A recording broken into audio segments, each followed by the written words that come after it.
नमस्कार दोस्तों, कैसे हैं आप सब। स्वागत है आप सभी का परीक्षा टॉक्स में।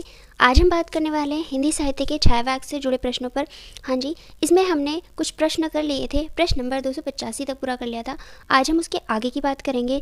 तो आप जब वीडियो देखते हैं तो देख ही रहे होंगे कि ये जो हमारे प्रश्न हैं प्रीवियस ईयर क्वेश्चंस हैं, बहुत सी परीक्षाओं में आ चुके हैं। तो ये प्रश्न आपके लिए कितने इंपॉर्टेंट है ये तो आपको पता ही होगा ना। तो चलिए आज स्टार्ट करते हैं। आज हमारा भाग 4 जो है छायावाद का, ठीक है।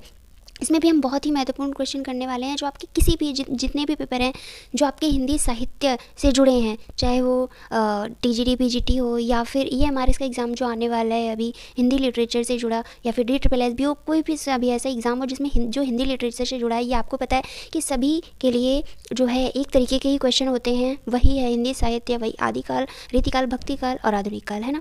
तो सभी एग्ज़ाम्स के पर्पज़ से ये बहुत ही महत्वपूर्ण क्वेश्चन है और प्रीवियस ईयर है तो वैसे ही आपके लिए बहुत महत्वपूर्ण होने वाला है। चलिए स्टार्ट करते हैं आज की वीडियो, ठीक है। बात करते हैं प्रश्न नंबर 286 की। शैव दर्शन के आनंदवाद पर आधारित रचना है। शैव दर्शन के आनंदवाद पर कौन सी रचना है जो आधारित है? वो है कामायनी, ठीक है। जल्दी जल्दी बहुत सारे प्रश्न कवर करेंगे, ठीक है, क्योंकि हमें करना है रिवीजन। बहुत से पेपर हैं जिनमें ये काम आएंगे, ठीक है। तो ऑप्शन नंबर सी इसके साथ सही होगा। कामायनी जो है वो शैववाद के आनंदवाद पर, शैव दर्शन के आनंदवाद पर आधारित है, ठीक है। शैव दर्शन के बारे में जानते हैं। तो शैव दर्शन के आनंदवाद पर आधारित क्या है? रचना कामायनी है। कामायनी एक महाकाव्य है, ये तो हमने पहले भी पढ़ा था। क्या है, किसकी रचना है? ये जयशंकर प्रसाद की रचना है। कामायनी की रचना 1935 में हुई थी। इसमें क्या है, टोटल कितने हैं? 15 सर्ग हैं, ठीक है। उर्वशी, वन मिलन, प्रेम राज्य, अयोध्या का उद्धार, शोकोच्छ्वास, बब्रुवाहन, कानन कुसुम, प्रेम पथिक, महाराणा का महत्व, चित्राधार, झरना, आंसू और लहर जयशंकर प्रसाद की क्या है, बहुत ही महत्वपूर्ण रचनाएं हैं। इनमें से क्या है, बहुत सी रचनाएं जो है पेपर में पूछी जा चुकी हैं और पेपर में ऐसे भी प्रश्न आते हैं जैसे कि इनमें से कुछ रचनाएं दे देगा पेपर में और वो पूछेगा कि इनका क्या है, कार्यकाल के अनुसार इनको बताइए, ठीक है। इनमें से मान लो ये शोकोच्छ्वास अंत में दे दिया तो फिर आपको ये बताना रहेगा कि जो रचनाएं हैं उनका सीक्वेंस क्या है, उनका कार्यकाल के अनुसार वो किस क्रम में आती हैं, ठीक है। चलिए प्रश्न नंबर 287 देखते हैं। प्रश्न नंबर 287, बच्चन जी की मधुशाला की विधा है। बच्चन जी की मधुशाला किस विधा की क्या है, रचना है? वो है एक काव्य, ठीक है। काव्य विधा की रचना है मधुशाला, ठीक है। बच्चन जी की मधुशाला काव्य विधा की कृति है। इनके काव्य हैं, यहाँ पर काव्यों की बात हो रही है, जो काव्य रचनाएं हैं। मधुशाला, मधुबाला, मधुकलश, निशा निमंत्रण, एकांत संगीत, आगोल अंतर, सतरंगिनी, बंगाल का अकाल, हलाहल, मिलन यामिनी आदि, ठीक है। ये इनकी क्या है, कुछ काव्य रचनाएं हैं। इनकी हम अन्य रचनाओं पर बात करेंगे। नाटक कौन से हैं, निबंध कौन से हैं, इन्होंने जो क्या है आत्मकथाएं लिखी हैं, बहुत इंपॉर्टेंट इनकी आत्मकथाएं चारों, ठीक है। इन सब पर हम बात करेंगे, सीक्वेंसेस सबसे जुड़े प्रश्न करेंगे हम यहाँ पे, ठीक है। प्रश्न नंबर 288 की बात करें, गंधविथि के रचनाकार हैं। गंधविथि के रचनाकार कौन माने जाते हैं? यहाँ पर गंधविथि के रचनाकार हैं सुमित्रानंदन पंत, ठीक है। सुमित्रानंदन पंत कौन है? गंधविथि के रचनाकार। इनकी अन्य रचनाएं हैं उच्छ्वास, ग्रंथि वीणा, पल्लव गुंजन, युगांत, युगवाणी, ग्राम्या, स्वर्ण किरण, स्वर्णधुली, युगपथ, लोकायतन, कला और बूढ़ा चांद, चिदम्बरा, ठीक है। प्रश्न नंबर 289 की बात करें, छायावाद को मधुचर्या कहने वाले हैं। छायावाद को मधुचर्या किसने कहा है? छायावाद को मधुचर्या कहा है रामचंद्र शुक्ल ने, ठीक है। छायावाद को मधुचर्या कहा है रामचंद्र शुक्ल ने। रामचंद्र शुक्ल ने मधुचर्या कहा है। हजारी प्रसाद द्विवेदी ने क्या कहा है? विषय इसमें गौण हो गया है और कवि प्रमुख। छायावाद के ही संदर्भ में ये बात हो रही है। तो रामचंद्र शुक्ल ने कहा है मधुचर्या इसको, और हजारी प्रसाद द्विवेदी ने क्या कहा है कि विषय इसमें गौण हो गया है और कवि क्या है, प्रमुख हो गए हैं। डॉक्टर नगेंद्र ने छायावाद को स्थूल के प्रति सूक्ष्म का विद्रोह कहा है, ठीक है। ये बहुत इंपॉर्टेंट स्टेटमेंट है इनकी, डॉक्टर नगेंद्र की। हिंदी कविता में छायावाद द्विवेदी युग की नीरस उपदेशात्मक और इतिवृत्तात्मकता के विरोध में आया। छायावादी काव्य में कल्पना प्रधान भावोन्मेष युक्त कविता लिखी गई, ठीक है। ये जो इतिवृत्तात्मकता है ये द्विवेदी युग की जो बहुत ही मुख्य विशेषताओं में से एक है, ठीक है। और ये जो है इसीलिए यहाँ पर कहा गया है, बात कही गई है कि हिंदी कविता में जो छायावाद द्विवेदी युग की नीरस उपदेशात्मक और इतिवृत्तात्मकता के विरोध में आया, ठीक है। प्रश्न 290, गा कोकिल बरसा पावक कण।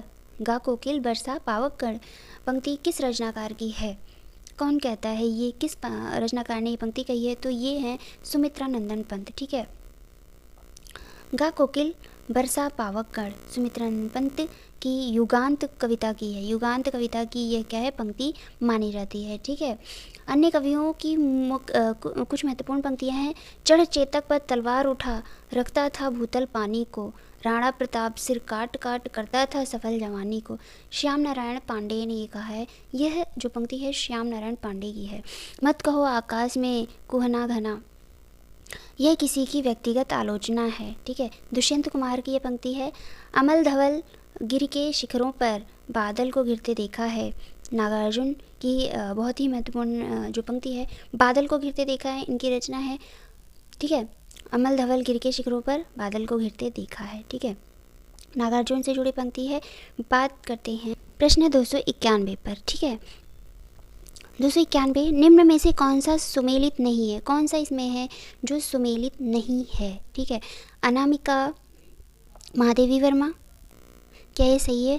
वीणा पंत, झरना जयशंकर प्रसाद, सांधे काकली, निराला। ठीक है, तो जो अनामिका है ये भी क्या है, रचना किसकी है, निराला की मानी जाती है, ना कि महादेवी वर्मा की। ठीक है, इसके साथ ही ऑप्शन ए गलत हो जाता है। देखते हैं यहाँ पर, देखिए आंसर ए है यहाँ पर, अनामिका महादेवी वर्मा सुमेलित नहीं है। क्या है अनामिका? निराला की क्या है, रचना मानी जाती है।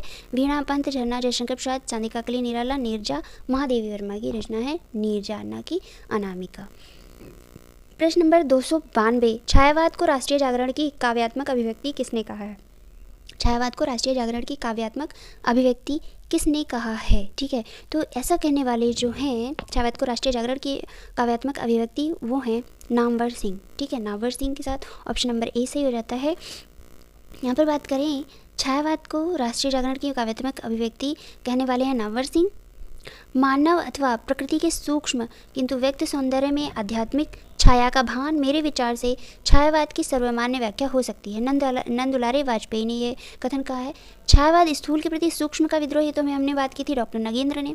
ये बहुत इंपॉर्टेंट है ये पंक्ति, इसलिए आप याद ही रखना। छायावाद मूलतः शक्ति काव्य है, ये कहा था रामस्वरूप चतुर्वेदी ने कि छायावाद क्या है, मूलतः शक्ति काव्य है। ठीक है, प्रश्न नंबर 293, पंत की रचनाओं का प्रकाशन की दृष्टि से सही क्रम है।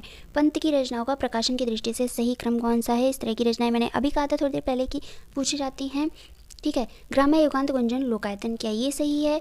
गुंजन ग्राम्य लोकायतन युगांत, गुंजन युगांत ग्राम्य लोकायतन, लोकायतन ग्राम्य युगांत गुंजन, कौन सा सही है? तो यहाँ पर बात करें हम ऑप्शन नंबर सी की, गुंजन युगांत ग्राम्य लोकायतन। यहाँ पर हम इनके वर्षों की बात करें कि कौन सा जो है रचना, कौन सी रचना कब हुई थी, तो जो गुंजन है उसका रचना काल है 1932। ठीक है, गुंजन की रचना काल क्या है? गुंजन का 1932 है। और ग्राम्य का रचना काल है 1940। ग्राम्य नहीं, युगांत की बात करें पहले है। युगांत का रचना काल है 1936, ग्राम्य का है 1940 और लोकायतन का रचना काल है 1964। ठीक है, तो इस हिसाब से क्या है हमारा ऑप्शन नंबर सी सही हो जाता है। देखिए यहाँ पर गुंजन 1932, युगांत 1936, ग्राम्य 1940, लोकायतन 1964। ठीक है, पंत की अन्य रचनाएं जो हैं उच्छ्वास, ग्रंथि, वीणा, पल्लव, गुंजन, युगवाणी, स्वर्ण किरण, स्वर्णधुली, युगपथ, उत्तरा, कला और बूढ़ा चांद, अतिमा, लोकायतन, चिदम्बरा, इनकी क्या है, बहुत ही महत्वपूर्ण रचनाएं मानी जाती हैं। प्रश्न नंबर 294 की बात करते हैं। निम्न में कौन सी सुमेलित नहीं है? फिर से हमें बताना है कि कौन सी रचना है जो लेखक से मेल नहीं खाती, कौन सा जो है रचना और रचनाकार सुमेलित नहीं है। परिमल निराला की रचना है, दीपशिखा महादेवी की, पल्लव पंत की। ठीक है, प्रेम पथिक श्रीधर पाठक, तो प्रेम पथिक जो है श्रीधर पाठक की रचना नहीं है, ये जयशंकर प्रसाद की रचना है। देखते हैं कुछ महत्वपूर्ण व्याख्या। प्रेम पथिक श्रीधर पाठक की रचना नहीं है, ये किसकी है? प्रेम पथिक जयशंकर प्रसाद की रचना है। इनकी यह रचना प्रथमतः ब्रज भाषा में सन 1909 में लिखा गया था। प्रेम पथिक क्या है, ब्रज भाषा में लिखी गई है और 1909 है इसका। ठीक है, रचनाकाल जिसका इन्होंने खड़ी बोली में अनुवाद 1914 में किया। ठीक है, पहले ब्रज भाषा में लिखा था 1909 में, फिर 1914 में अनुवाद किया खड़ी बोली में। प्रेम पथिक क्या है? जयशंकर प्रसाद। और परिमल निराला, दीपशिखा महादेवी वर्मा, पल्लव पंत और गुणवन हेमंत जो है वो श्रीधर पाठक की रचना है। और श्रीधर पाठक की कुछ रचनाएं जो हैं इन्होंने जो की हैं, बहुत ही महत्वपूर्ण रचनाएं जो पेपर में पूछी जाती है, इन्होंने अनुवाद किया है। ठीक है, उसके बारे में हम बात कर चुके हैं द्विवेदी युग में, तो आप ज़रूर द्विवेदी युग की सारी वीडियोज़ देखिए और भारतेंदु युग की भी। ठीक है, प्रश्न नंबर 295, प्रथम रश्मि का आना रंगनी तूने कैसे पहचाना। प्रथम रश्मि का आना रंगनी तूने कैसे पहचाना पंक्ति किसके द्वारा लिखित है, किसने रचना की है इन पंक्तियों की। तो ये इसके रचनाकार हैं सुमित्रा नंदन पंत। ऑप्शन बी सुमित्रा नंदन पंत ने इन पंक्तियों की रचना की है। ठीक है, और जो सुमित्रा नंदन पंत है वो छायावाद के 4 स्तंभों में से एक है। ठीक है, और इनको कहा जाता है छायावाद का विष्णु। ठीक है। प्रश्न नंबर 296, निहार रश्मि नीरजा ये काव्य संग्रह किनके हैं। निहार रश्मि नीरजा, तो ये जो काव्य अभी हमने बात करी नीरजा की बात की थी, तो अभी हमने ऊपर पढ़ा था नीरजा जो है महादेवी वर्मा की जो कृति थी। निहार रश्मि नीरजा जो है ये काव्य संग्रह हैं महादेवी वर्मा के। ठीक है, महादेवी वर्मा से जुड़े ये हैं। बात करते हैं काव्य संग्रह जो है महादेवी वर्मा के हैं। इनकी अन्य रचनाएं जो हैं दीपशिखा, यामा दीपशिखा और सांध्य गीत हैं। पंत की रचनाओं की बात करें तो पल्लव, ग्रंथि, वीणा, उच्छ्वास, गुंजन, युगांत, उत्तरा, चिदंबरा, लोकायतन, अतिमा है। मुक्तिबोध की रचनाएं चांद का मुँह टेढ़ा है, भूरी भूरी खाक धूली, अंधेरे में, ब्रह्म राक्षस। ठीक है, तो मुक्तिबोध की जो है चांद का मुँह टेढ़ा है बहुत ही महत्वपूर्ण रचना है, ब्रह्म राक्षस भी। ठीक है, तो ये आपको याद रखना बहुत ज़रूरी है। प्रश्न नंबर 297 की बात करते हैं।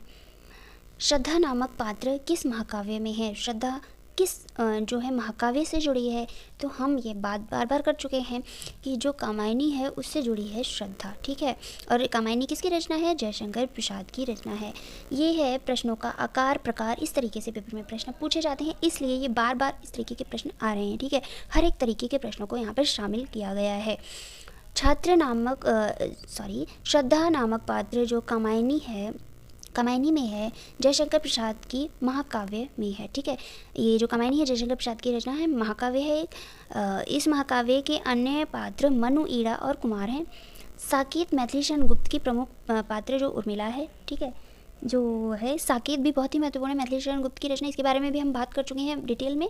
ठीक है, द्वितीय युग में, और इसकी जो प्रमुख पात्र है उर्मिला है। प्रिय प्रवास हरिऔध में राधा कृष्ण का वर्णन है। ठीक है, गोदान प्रेमचंद का नायक होरी है ना।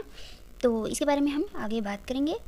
कामायनी के प्रश्न नंबर 298 की बात करें तो कामायनी के प्रमुख पात्र हैं। फिर से हमें यहाँ पर बताना है कि कामायनी के प्रमुख पात्र कौन से हैं। अभी हमने ऊपर बात किया, ठीक है, राम, रतन सेन, कृष्ण, ये तो बिल्कुल भी नहीं है। तो मनु है जो ये है कामायनी के प्रमुख पात्र। ठीक है, जयशंकर प्रसाद की जो कामायनी रचना है ये महाकाव्य है, और इसके जो प्रमुख पात्र है वो मनु है। कामायनी के अन्य पात्र हैं श्रद्धा, ईड़ा, कुमार, और ये 15 सर्गों में है, इस पर हमने बात की थी।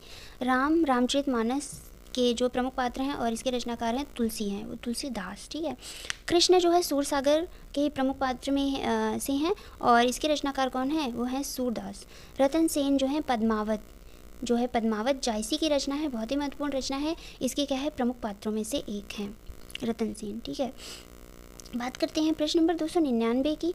इनमें सुमित्रा नंदन पंत की रचना नहीं है। कौन सी रचना है जो सुमित्रा नंदन पंत की नहीं है, इसमें से बात करते हैं तो ग्रंथि है। अभी हमने पढ़ा था ग्रंथि, सुमित्रा नंदन पंत की रचनाओं में ग्रंथि, वीणा और क्या है पल्लव, इसके बारे में बात की थी। ऑप्शन नंबर सी परिमल जो है ये सुमित्रा नंदन पंत की रचना नहीं है, बल्कि किसकी रचना, निराला की रचना है। ठीक है, सूर्यकांत त्रिपाठी निराला से जुड़ी है रचना पल्लव।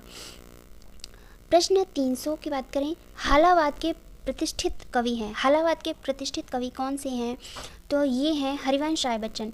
ये हालावाद के प्रतिष्ठित कवि ही नहीं, हालावाद के प्रवर्तक भी हैं। ठीक है, हालावाद के प्रतिष्ठित प्रवर्तक कवि हैं कौन है, हरिवंश राय बच्चन। इनकी प्रमुख हालावादी रचनाएं हैं मधुशाला 1935 में, मधुबाला 1936 ईस्वी में, और मधुकलश 1937 ईस्वी है। जबकि हरिवंश राय बच्चन अमिताभ बच्चन के पिता हैं, ये तो हम सब जानते हैं, है ना।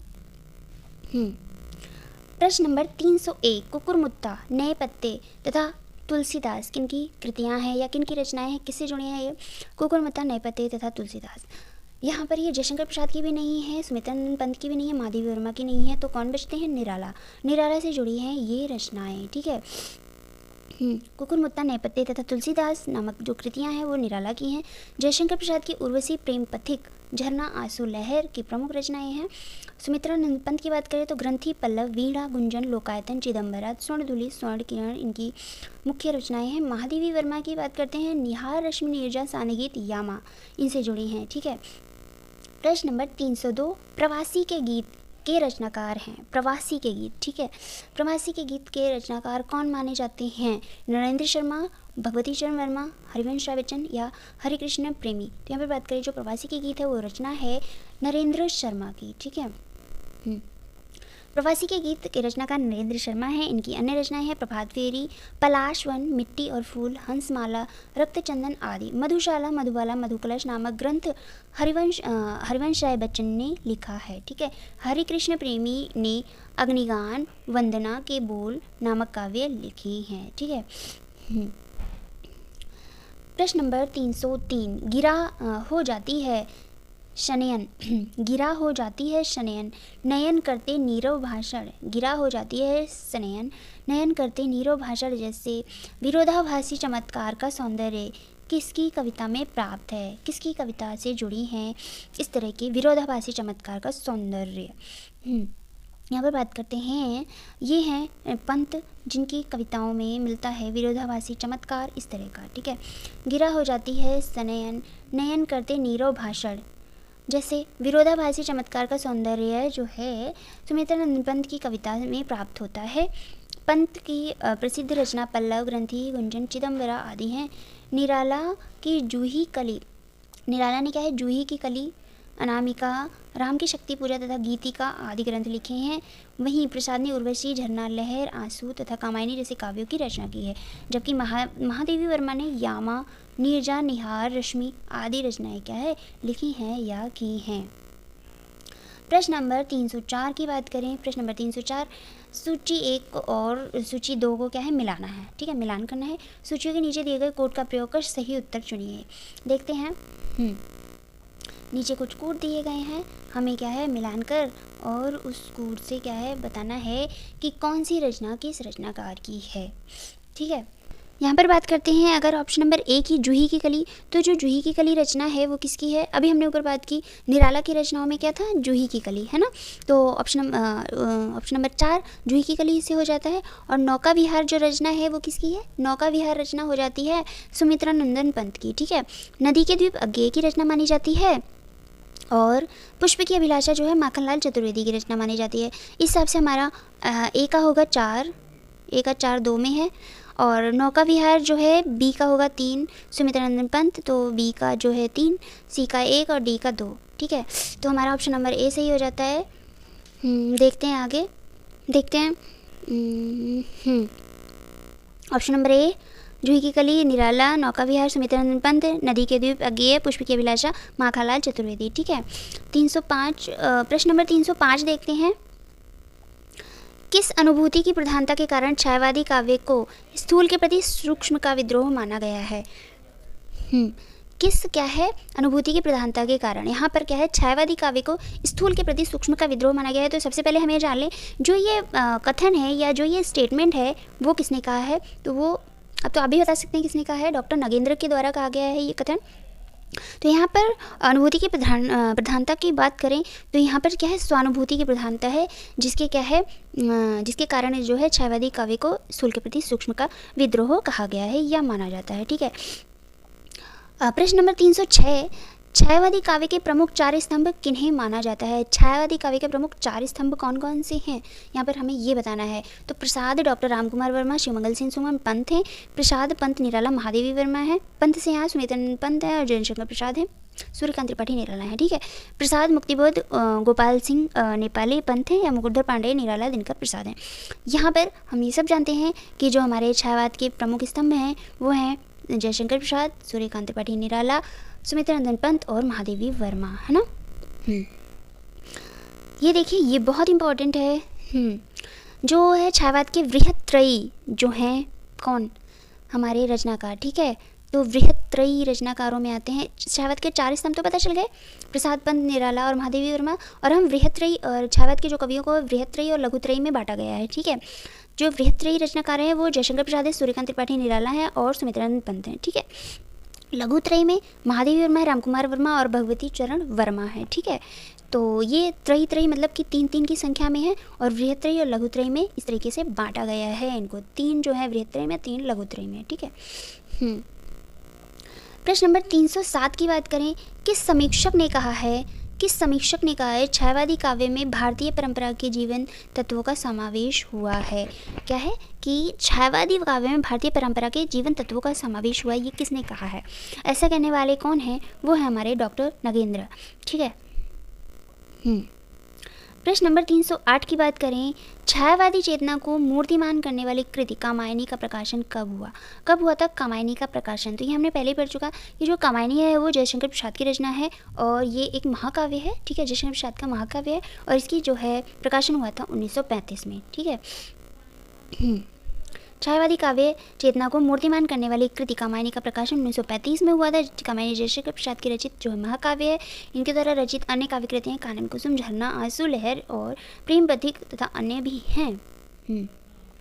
309 किस कवि के समग्र काव्य में छायावाद, रहस्यवाद, प्रगतिवाद, प्रयोगवाद और नई कविता की विशेषताएं एक साथ मिलती हैं? कौन से कवि हैं जिनकी जो है समग्र काव्य में छायावाद भी, रहस्यवाद भी, प्रगतिवाद, प्रयोगवाद और नई कविता से जुड़ी विशेषताएं एक साथ मिलती हैं? कौन है वो? तो वो हैं हमारे सूर्यकांत त्रिपाठी निराला। ठीक है, जिनकी जो रचनाएँ हैं वो सबको समेटे हुए हैं, सबकी विशेषताएँ एक साथ इनकी क्या है रचनाओं में मिलती हैं। प्रश्न नंबर 310 की बात करें तो कवि और कविता का नाम लिखिए। ठीक है, यहाँ पर हमें कवि और कविता का नाम बताना है। नृत्य तुम्हारा गरल दंत, कंचुक कल्पांतर, अखिल विश्व का विवर वक्र कुंडल, क्या है दिंग मंडल। ठीक है, तो इसमें हमें कवि और कविता दोनों का नाम बताना है। किस कवि की रचना है और किस कविता से ली गई है यह रचना? ठीक है। मृत्यु तुम्हारा गरल दंत, कंचुक कल्पांतर, अखिल विश्व का विवर वक्र कुंडल दिंग मंडल। यहाँ पर हम बात करें तो यह रचना जो पंक्ति है वो अज्ञेय की नहीं है, निराला की भी नहीं है और मुक्तिबोध गरल दंत की भी नहीं है। यह है पंत की रचना है, यानी सुमित्रा नंदन पंत की। और यह जो है पंक्ति है वो कविता जो है वो परिवर्तन से ली गई है, परिवर्तन कविता से ली गई है। ठीक है। प्रश्न नंबर 311 की बात करते हैं। प्रश्न नंबर 311 की बात करते हैं। कभी कभी ऐसे उल्टा पुल्टा हो जाता है। प्रश्न नंबर 311 में देखें तो पंत की ताज कविता किस भावधारा का प्रतिनिधित्व करती है? पंत की ताज कविता किस भावधारा का प्रतिनिधित्व करती है? किससे जुड़ी है ये? तो ये जो कविता है वो प्रगतिवादी है, प्रगतिवादी धारा से जुड़ी हुई है या ठीक है, प्रगतिवादी धारा की कविता है ये ताज, पंत की ताज कविता। ठीक है। प्रश्न नंबर 312 प्रश्न नंबर 312 की बात करते हैं। रिक्त पंक्ति लिखें और कविता का नाम लिखें। हमें यहाँ पे रिक्त पंक्ति पूरी करनी है और कविता का नाम भी बताना है कि किस कविता से यह पंक्ति ली गई है। ठीक है।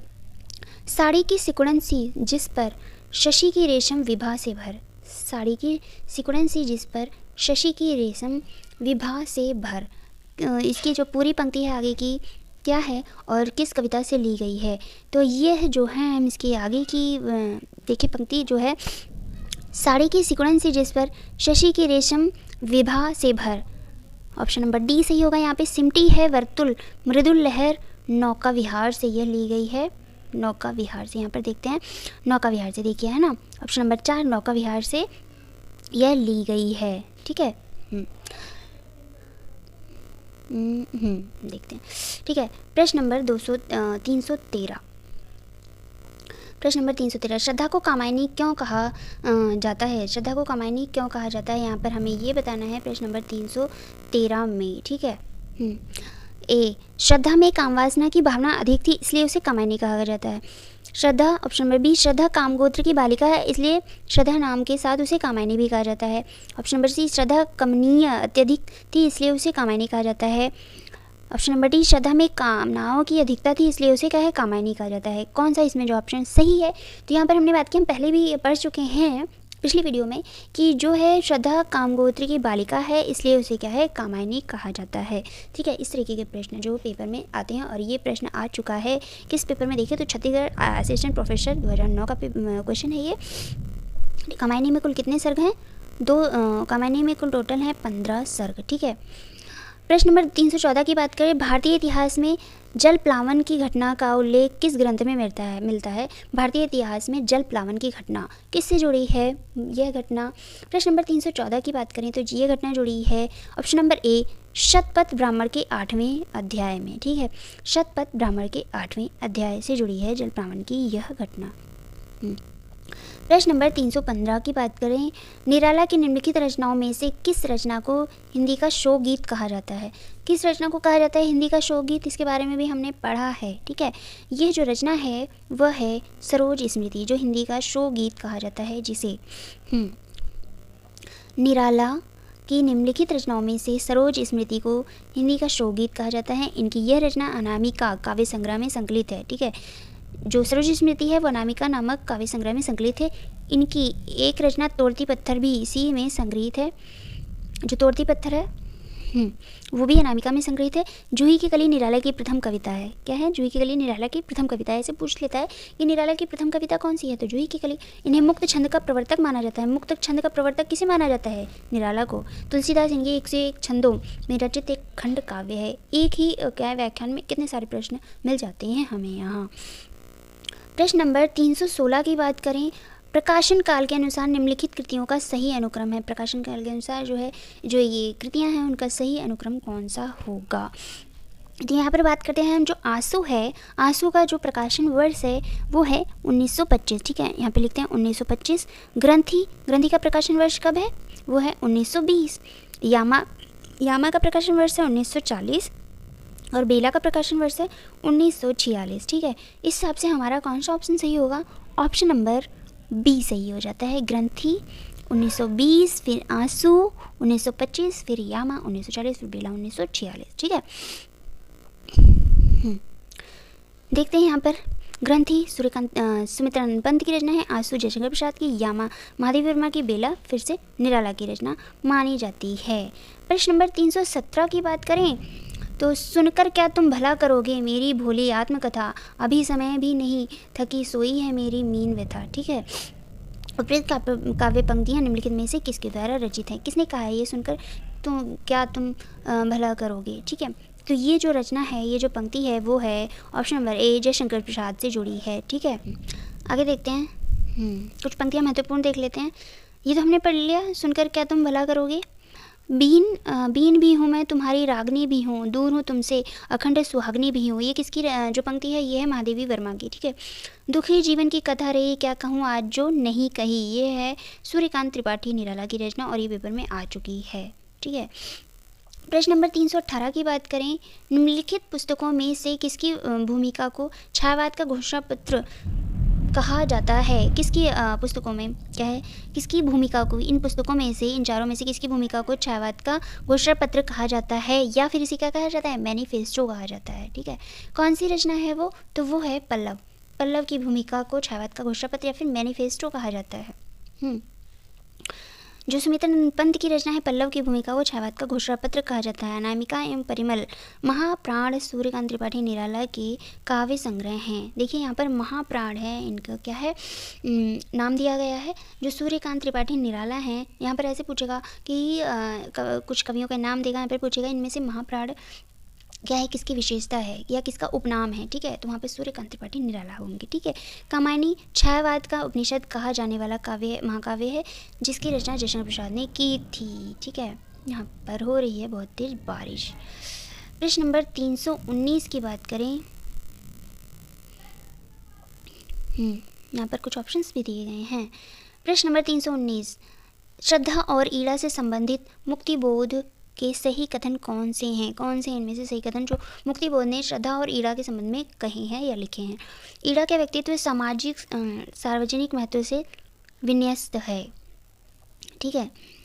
श्रद्धा के पास कोई अपना सार्वजनिक जीवन नहीं है। ईड़ा बुद्धिवाद का प्रतीक है। श्रद्धा में आत्मबद्ध भावुकता का अभाव है। इन चारों में से कौन से दो ऑप्शन हैं सही हैं श्रद्धा और ईड़ा के विषय में? तो प्रश्न नंबर 19 की बात करें, यहाँ पर देखिए ईड़ा का व्यक्तित्व सामाजिक सार्वजनिक महत्व से विन्यस्त है, यहाँ पर ये सही होगा। और जो है ऑप्शन नंबर बी, श्रद्धा के पास कोई अपना सार्वजनिक जीवन नहीं है, यहाँ पर ऑप्शन नंबर ए और बी सही होगा। इसके साथ ऑप्शन नंबर बी सही हो जाता है, ठीक है। मुक्तिबोध का यह कथन है एक, और ऑप्शन नंबर 2, जो श्रद्धा और ईड़ा कामायनी के सर्ग हैं, कामायनी के कुल 15 सर्ग हैं। कामायनी 1935 में इसकी जो रचनाकार है लेखक जयशंकर प्रसाद हैं। श्रद्धा ईड़ा क्रम से हृदय व बुद्धि के प्रतीक माना गया है। इनको क्या है, श्रद्धा और ईड़ा को हृदय व बुद्धि का प्रतीक माना गया है। प्रश्न नंबर 320 की बात करते हैं, तो निम्नलिखित में से जयशंकर प्रसाद द्वारा रचित काव्य हैं। कौन से काव्य हैं जो जिनकी रचना जयशंकर प्रसाद ने की है? तितली, उर्वशी, इरावती या फिर झरना। इनमें से कोई दो रचनाएं हैं जिनकी रचना किसने की है? जयशंकर प्रसाद ने। ठीक है, तो यहाँ पर बात करते हैं हम जयशंकर प्रसाद की रचनाओं की। ठीक है, जयशंकर प्रसाद ने रचना जो की है वो है तितली की नहीं, इरावती की भी नहीं, उर्वशी चंपू काव्य की रचना की है और डी झरना की रचना की है। इसके साथ ऑप्शन नंबर बी सही हो जाएगा। ठीक है, यहाँ पर देखते हैं हम ऑप्शन नंबर बी।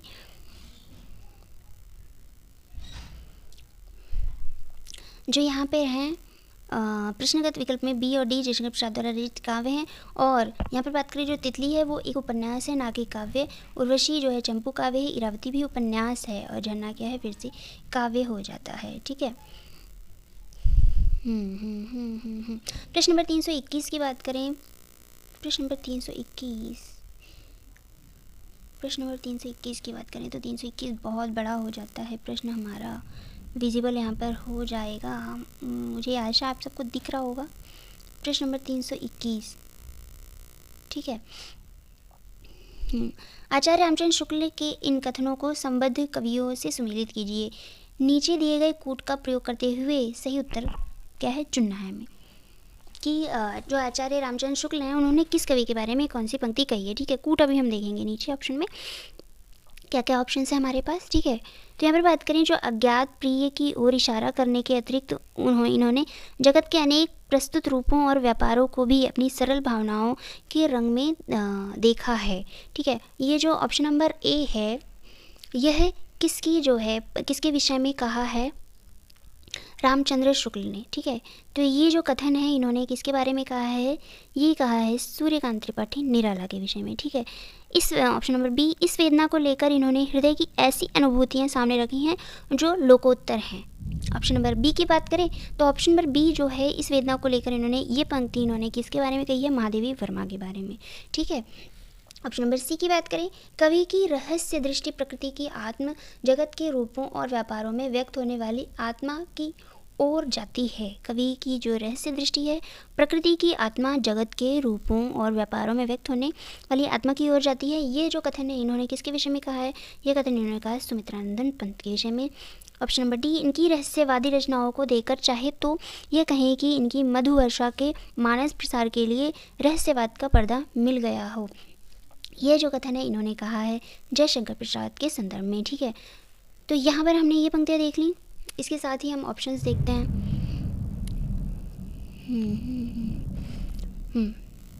ऑप्शंस देखें, इसको और छोटा कर लेते हैं।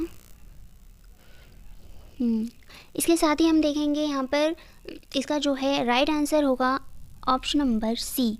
ठीक है, ऑप्शन नंबर सी सही होगा। ए का 5, ठीक है, बी का 1, सी का 3 और डी का 4। ठीक है, बहुत ही कॉम्प्लिकेटेड क्वेश्चंस हैं यहाँ पर। आगे बात करते हैं प्रश्न नंबर 322 की। मुझे आशा आप सबको दिख रहा होगा, है ना। 322, प्रकाशन वर्ष के अनुसार निम्नलिखित रचनाओं का सही अनुक्रम बताना है। यहाँ पे किसकी रचनाएं हैं सबसे पहले हम यही बात कर लेते हैं। तो यहाँ पर ये अनामिका झरना अलग अलग कवियों की रचनाएं हैं। यहाँ पर बात करते हैं अनामिका झरना पल्लव निहार, पल्लव निहार झरना अनामिका झरना, अनामिका पल्लव निहार और झरना पल्लव अनामिका निहार। ये इनका रचना काल बताना है। रचना काल के अनुसार क्या है, कौन सी सही पंक्ति है। तो यहाँ पर बात कर रहे हैं अनामिका का जो रचना काल है वो 1923 है, 1923 है। झरना का रचना काल है यहाँ पर 1918। पल्लव का रचना काल की बात करें तो यहाँ पर है 1928। निहार की बात करें तो 1930। इसके साथ ही हमारा कौन सा ऑप्शन सही होगा यहाँ पर, ऑप्शन नंबर सी। ठीक है, झरना अनामिका पल्लव निहार, है ना। झरना 1918, अनामिका उसके बाद 1923, फिर पल्लव 1928, फिर निहार 1930। ठीक है, ऑप्शन नंबर सी इसके साथ सही हो जाता है। रचनाकारों की बात करें तो जयशंकर प्रसाद ने रचना की है झरना की, अनामिका सूर्यकांत त्रिपाठी ने रचना है, पल्लव जो है सुमित्रानंद पंत की रचना है और निहार जो है महादेवी वर्मा की रचना मानी जाती है। प्रश्न नंबर 323 की बात करते हैं। प्रकाशन वर्ष के अनुसार जयशंकर प्रसाद की रचनाओं का सही अनुक्रम कौन सा माना जाएगा? प्रकाशन वर्ष के अनुसार जयशंकर प्रसाद की रचनाओं का सही अनुक्रम कौन सा है? अब यहाँ पर रचनाएं सिर्फ जयशंकर प्रसाद की हैं, ठीक है, उनका सही अनुक्रम बताना है। जहाँ पर हम बात करते हैं जो आंसू है, आंसू का रचना काल है 1925, ठीक है, 1925 है। लहर का रचना काल है 1933। कामायनी का रचना काल है 1935। प्रेम पथिक का रचना काल है 1914। इस हिसाब से हमारा से कौन सा ऑप्शन सही होगा? ऑप्शन नंबर सी यहाँ पर सही होगा, ठीक है। प्रेम पथिक 1914, आंसू उसके बाद, लहर और कामायनी, ठीक है। बात करते हैं प्रश्न नंबर 324 की। सुमित्रा नंदन पंत की निम्नलिखित कृतियों में से किन पर अरविंद दर्शन का प्रभाव पड़ा है? सुमित्रा नंदन पंत की बात कर रहे हैं हम यहाँ पर, तो बताना है कि इनकी रचनाओं में से अरविंद दर्शन का प्रभाव किन किन पर पड़ा है। बात करते हैं। ऑप्शन नंबर ए फर्स्ट क्या है? गुंजन है, सेकंड संवर्ण है, थर्ड रजत शिखर है और फोर्थ है ग्राम्य, ठीक है। तो यहाँ पर जो है आनंद दर्शन से प्रभावित जो रचनाएं हैं वो हैं रजत शिखर और ग्राम्य, ठीक है। रजत शिखर और ग्राम्य हैं ये आनंद दर्शन से प्रभावित रचनाएं। इसके साथ ही ऑप्शन नंबर बी हमारा हो जाएगा सही, ठीक है। बात करें कुछ डिटेल में, तो सुमित्रा नंदन पंत की संवर्ण और रजत शिखर पर अरविंद दर्शन का प्रभाव है, ठीक है, जबकि गुंजन ग्राम्य पर इनका प्रभाव नहीं है। इनकी अन्य कृतियाँ उच्छ्वास 1920, ग्रंथि 1920, वीरा 1923, पल्लव 1928, गुंजन 1932, युगांत 1936, युगवाणी, स्वर्ण किरण, सौंदुली, युगपथ, उत्तरा लोकायतन, चिदम्बरा। ज्ञानपीठ पुरस्कार प्राप्त है, किसको प्राप्त है ज्ञानपीठ पुरस्कार? चिदम्बरा को ज्ञानपीठ पुरस्कार से सम्मानित है यह रचना, ठीक है, आदि। प्रश्न नंबर बात करते हैं 325 की। निराला जी पर 325 निराला जी पर बंग भाषा की काव्यशैली का प्रभाव समास में गुंफित पद वल्लरी क्रियापद के लोप आदि में स्पष्ट झलकता है। लाक्षणिक वैलक्षण्य लाने की प्रवृत्ति इनमें उतनी नहीं पाई जाती जितनी प्रसाद और पंत में, ठीक है। उपयुक्त जो कथन है किसका है, किसने कहा है ये निराला के विषय में, ठीक है, कि जो निराला जी पर जो बंग भाषा की काव्यशैली का प्रभाव है, यह जो है कथन निराला जी के बारे में, निराला जो कवि हैं, महाप्राण हैं, उनके विषय में कहने वाले कवि कौन है? तो वो और कोई नहीं, ये आलोचक हैं रामचंद्र शुक्ल, ठीक है, जिन्होंने निराला के विषय में यह पंक्ति या यह जो है कथन कहा है, ठीक है। निराला जी पर बंग भाषा की काव्यशैली का प्रभाव समाज में गुंफित पद वल्लरी क्रियापद के लोप आदि में स्पष्ट झलकता है। लाक्षणिक वैलक्षण्य लाने की प्रवृत्ति इनमें इतनी नहीं है जितनी पाई जाती, जितनी क्या है प्रसाद और पंत में पाई जाती है। उपयुक्त कथन रामचंद्र शुक्ल जी का है। शुक्ल जी ने निराला के संबंध में अन्यत्र कहा है कि बहुवस्तु स्पर्शनी प्रतिभा निराला जी में है, ठीक है, और निराला ओज औदात्य और विद्रोह के कवि माने जाते हैं, ठीक है। तो आज हमने बहुत से प्रश्न किए, बहुत सारे नए, ठीक है, तो मुझे लगता है आपके पेपर से जुड़े और बहुत ही महत्वपूर्ण प्रश्न हैं ये। तो आज के लिए इतना ही, और जिसको भी वीडियोस यूज़फुल लगती हैं प्लीज़ वीडियो को लाइक किए और चैनल सब्सक्राइब किए बिना मत जाइएगा, ठीक है। और जो भी आपको फीडबैक देना हो प्लीज़ कमेंट बॉक्स में दे सकते हैं। तो आज के लिए इतना ही, मिलते हैं अगली वीडियो में, तब तक के लिए बाय बाय।